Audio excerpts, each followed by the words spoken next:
Sunday, January 31st, 2021, and I want to talk about the past month, because for this past month I have been in ketosis. So I want to talk a little bit about what that means, why I decided to do it, and mostly my experience is going to be the bulk of the video, but I do want to kind of just talk about why it happens, what it is, and stuff like that. And then I also just want to say that I'm definitely not giving advice here. I am kind of just trying to share my experience. And then obviously, everything that I say is going to be based on my understanding. So just briefly, I think I first heard about ketosis in probably 2017 when I listened to actually Tim Ferriss's podcast. He had somebody on there that researches this as their career. And so that was like my initial interest. And then as time went on, I think the next time I was really exposed to it was my undergraduate biochemistry, where we talk about starvation ketosis, which is important to understand nutritional ketosis.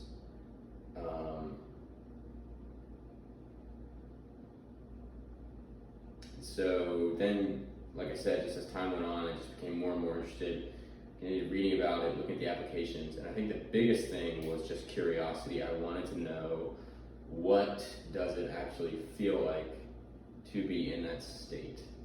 So that's kind of where I am coming from. But the history of the whole thing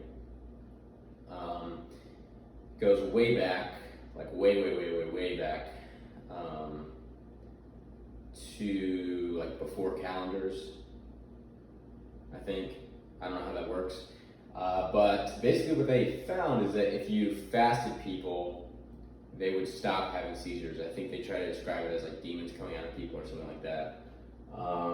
So then later on and I don't know if the lighting's that good and you can see this, but if not, I'm basically explaining everything that's on here anyway. So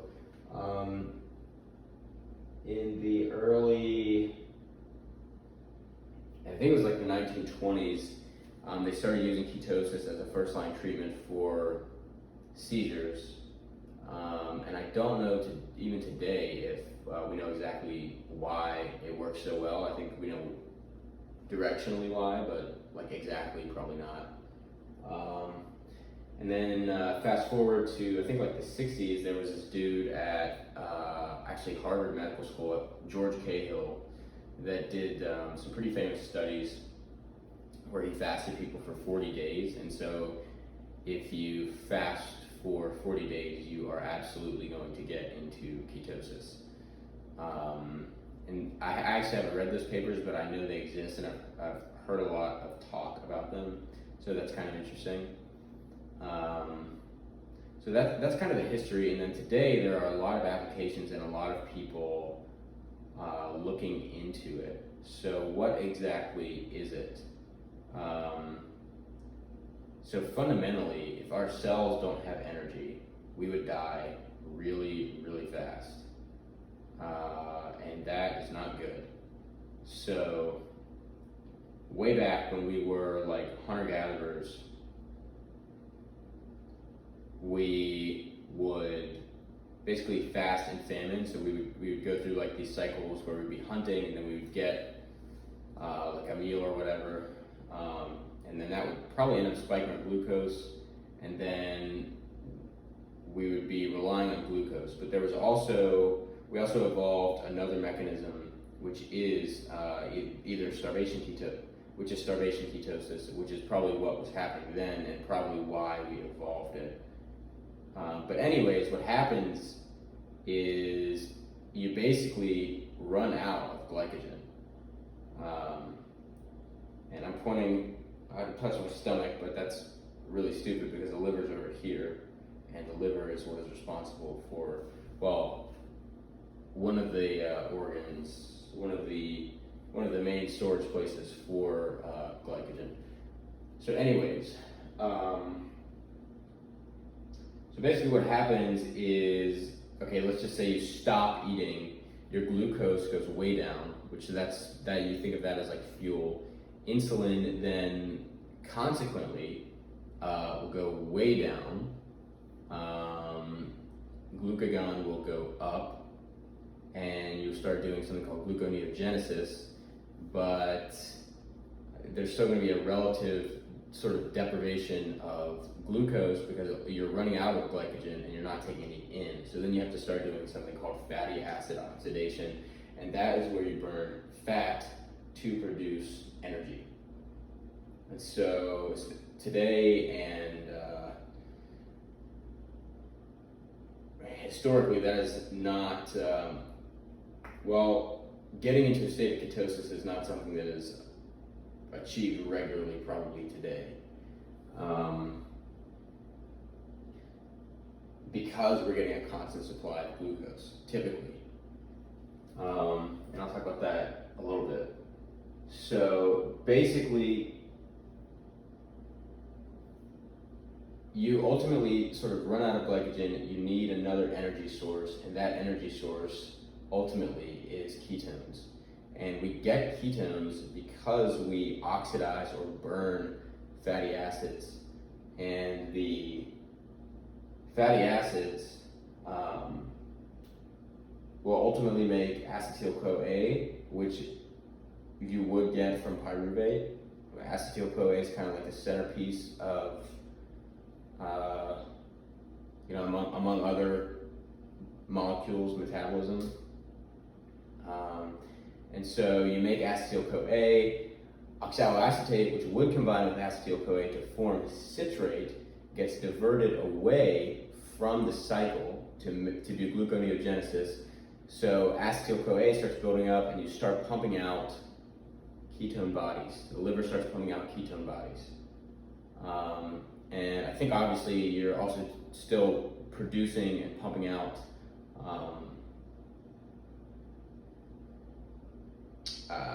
glucose. So it's both of these two things.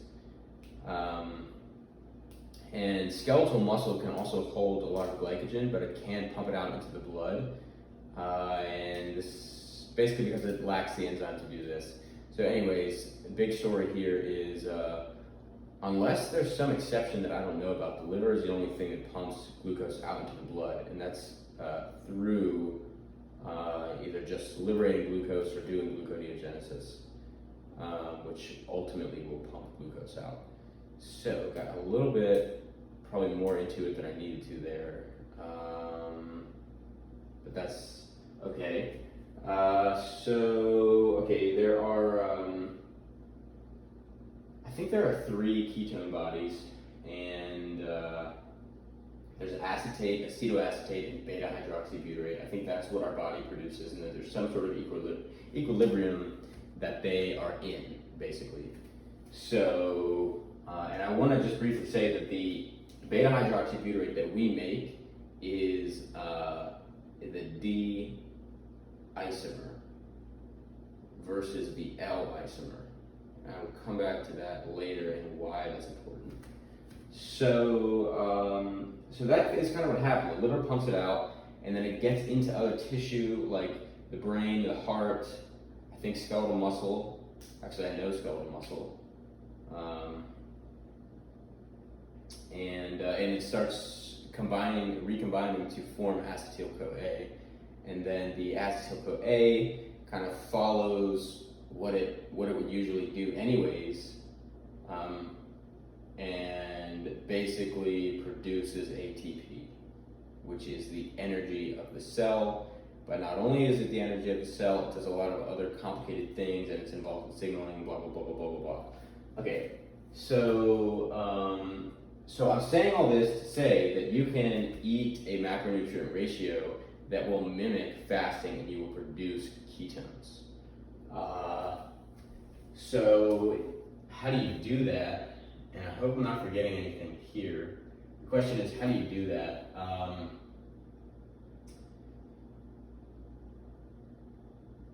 It's a very high amount of fat, which sounds so different than a lot of the nutritional advice from any standardized government website or something like that. So I'll see with that. But anyways, so I've been eating about 2,000 calories. I've been eating 75% fat and 15% protein and about 5% carbohydrates, and that is net carbohydrates versus total carbohydrates. And the difference between that is that you have to basically subtract the fiber out. I think people like to really get into it about this, but that's what I've been doing for this first month. And so what have I been eating?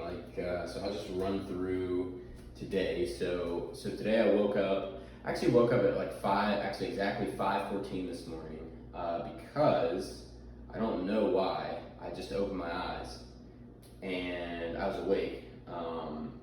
I didn't have my alarm set till 7, so I don't know. But I just got up because I was like, I guess I'm so excited to make this video. But anyways, so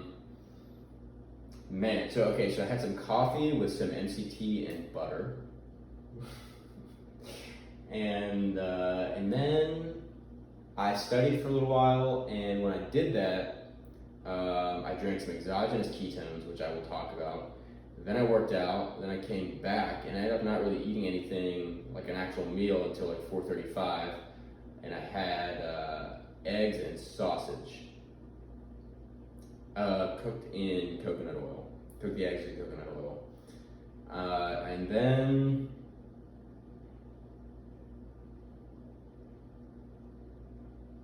I didn't eat anything after that. So that's all I'm eating today, which I'll get into that.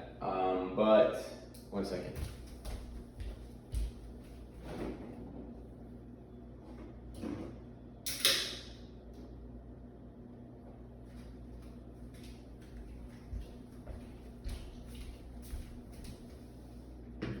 Okay.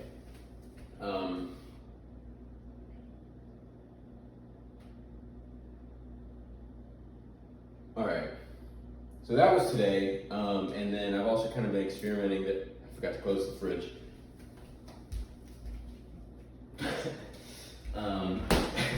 So I've also been kind of experimenting with. You can make a lot of stuff, blah blah blah blah blah. It's got to be like a certain macronutrient ratio. If you want to stay in ketosis, which I did because again I want to know what it feels like. And so how do you actually know you're in ketosis? You can do this a number of ways. You can do urine, which is probably the most inexpensive. You can measure your blood ketones. I think you can do something called breath acetone. I've never done that. And some people say they can taste it. Personally, I can't really taste it. But I think, yeah. So anyways, so obviously this is a huge shift in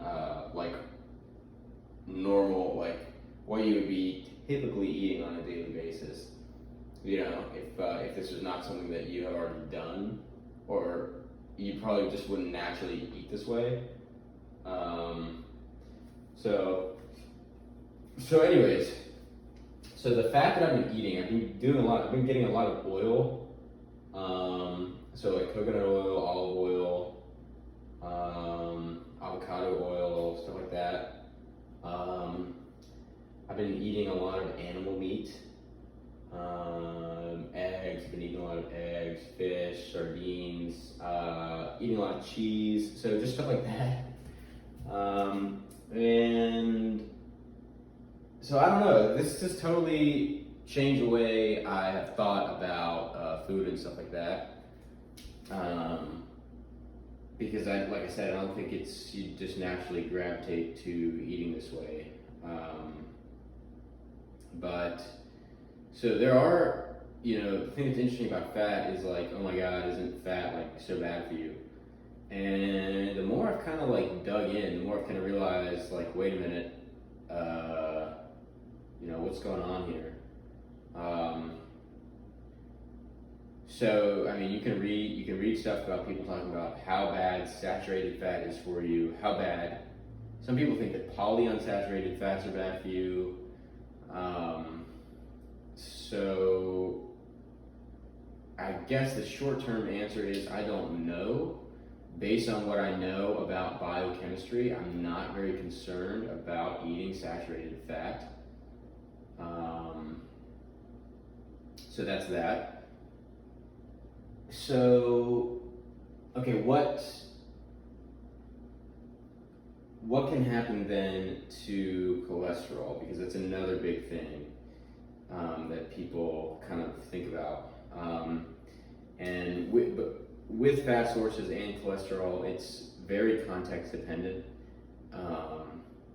And so that's important to remember too, and something I've kind of kept in mind.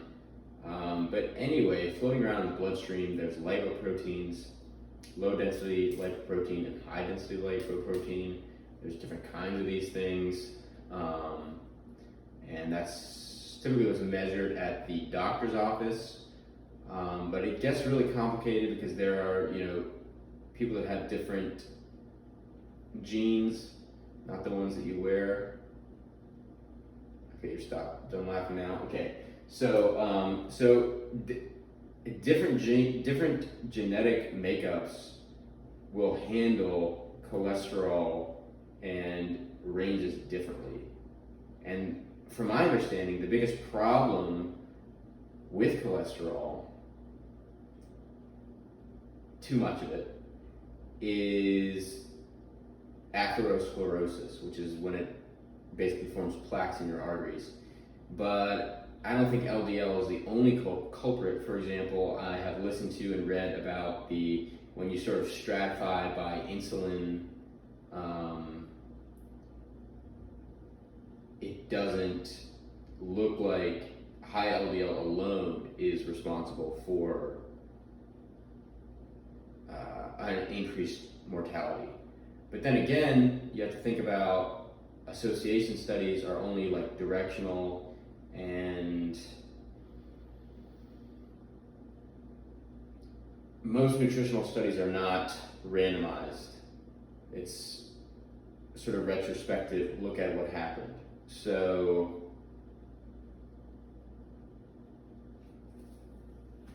that's that. Okay, so I talked about all this. I got a little bit carried away.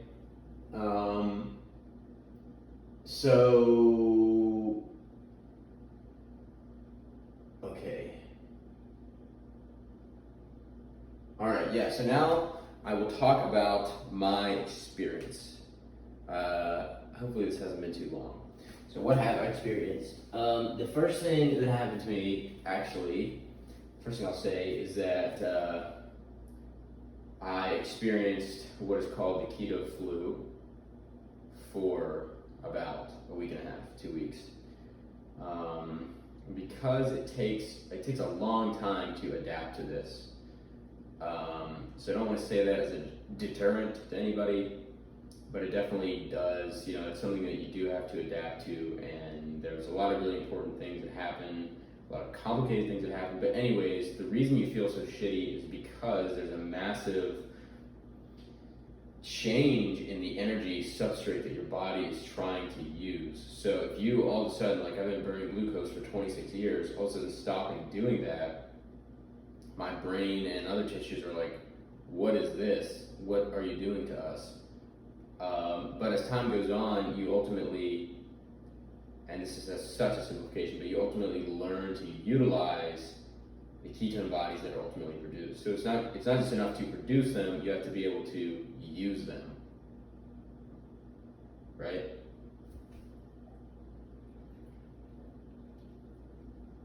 Okay. So I was kind of lethargic during that time, had some headaches, I was sweating a lot at night. So it is kind of like the flu, but again, so I'm saying that because that's important to know, because you don't want to just wake up tomorrow and all of a sudden say, I'm going to do this. It's definitely something that you kind of have to think about and do at the right time in your life if you're curious about it. But anyways, so back to my experience. So after 2 weeks, I started to feel really lucid. Like my energy, I had no ups and downs. It was just this constant, like focused energy throughout the day. So that's obviously a good thing. As far as exercise and performance, sort of that category, I kind of am like in a restorative phase right now, so I'm really just kind of, I kind of really pushed my body a lot over the past 26 years, so I'm kind of letting my body restore a little bit. So I'm doing cardiovascular exercise, I swim a lot, I do resistance exercise, but it's very different than what I used to do, and I have different goals now anyways. But the biggest thing I would say that I've noticed, like, you can read all this stuff online, but the biggest thing I've noticed is certainly my energy levels and hunger. I'm really never that hungry. It's really interesting. So, like today, I ate at 4:30 or 5, and that was it. Other than like the butter MCT coffee I had this morning.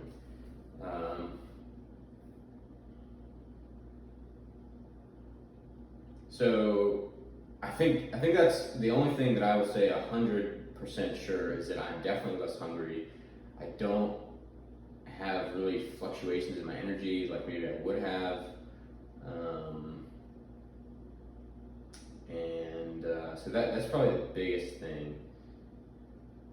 So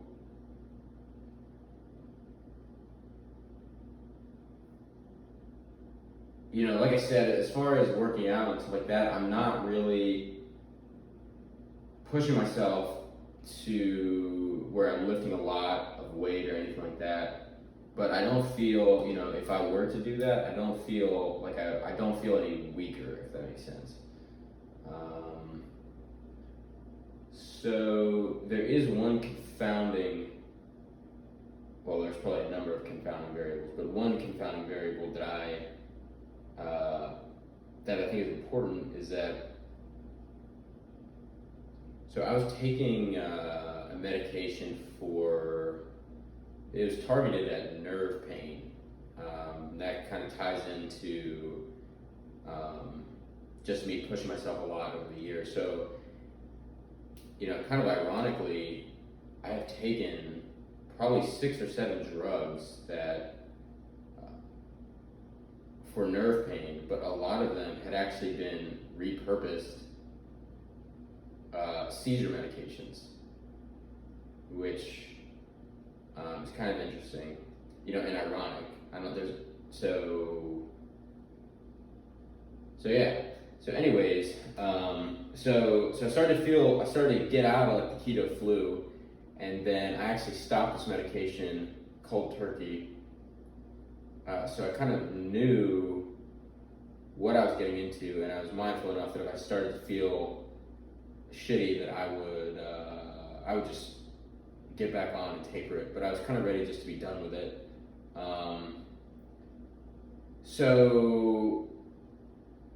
So I get over the keto flu, and then I did that, and then I kind of like started feeling shitty again. But so now that's starting to like normalize again. I don't know which was worse, the cold turkey or the keto flu. But now I'm kind of getting back to baseline. So I was feeling good from the ketogenic diet. Stopped the medication cold turkey, felt like shit. That is starting to get back. Better. And yeah, that was weird. That was really weird. Anyways, so So that kind of brings me to talking about my motivation for long term. I think the biggest thing for me is the cognitive benefits, longevity, and also just like the hunger regulation and stuff like that. And I also really like eating like these fatty foods. Like it's only been really like a month, and I can't really. It would kind of, I don't know, just I kind of just adapted to it. So some of the applications that people are looking at are cancer, metabolic issues, diabetes obviously is one of those, neurodegenerative diseases, like I talked about exercise and performance, longevity. There are applications that the Navy SEALs are using. There's applications for divers. So it's really cool and kind of like exploding. And I'll leave it at that. And the last thing I wanted to talk about was exogenous ketones. So this molecule BHB that our body produces when we enter ketosis, you can also take that exogenously. And so you can literally, you can buy it and take it. So I've taken 3 or 4 different brands of this stuff, and it's hard to say, I want to be careful because it's hard to say the effects, like does X, like this taking this equal this. And I think for the first 2 that I took, which was like early on and actually before I was even in ketosis, nutritional ketosis, I'm not sure how much of an effect they had, but I will say, this product, which is called KetoCaNa, calcium sodium. This gets complicated because there are different. Okay, you know what? I'm not going into that. X you out. So this is basically bound. This is a BHB salt, meaning it's bound to a salt and you ingest it. So the thing that I've noticed from this is that I typically get a kind of like a calm, focused energy, not like, obviously it's a different mechanism as opposed to caffeine, but so it's not like a caffeine thing where you're like jittery or something like that, or buzzed, like caffeine buzz or something. But it's from what I've experienced, it's a calm, like focused energy. So like I actually took it this morning when I was studying, and I just was just laser focused for an hour and a half, 2 hours. And so again, there's a lot going on there. It could be placebo, blah blah blah blah blah blah blah blah. But that's a legitimate company and product, and so I've been using that. So I'll wrap it up there.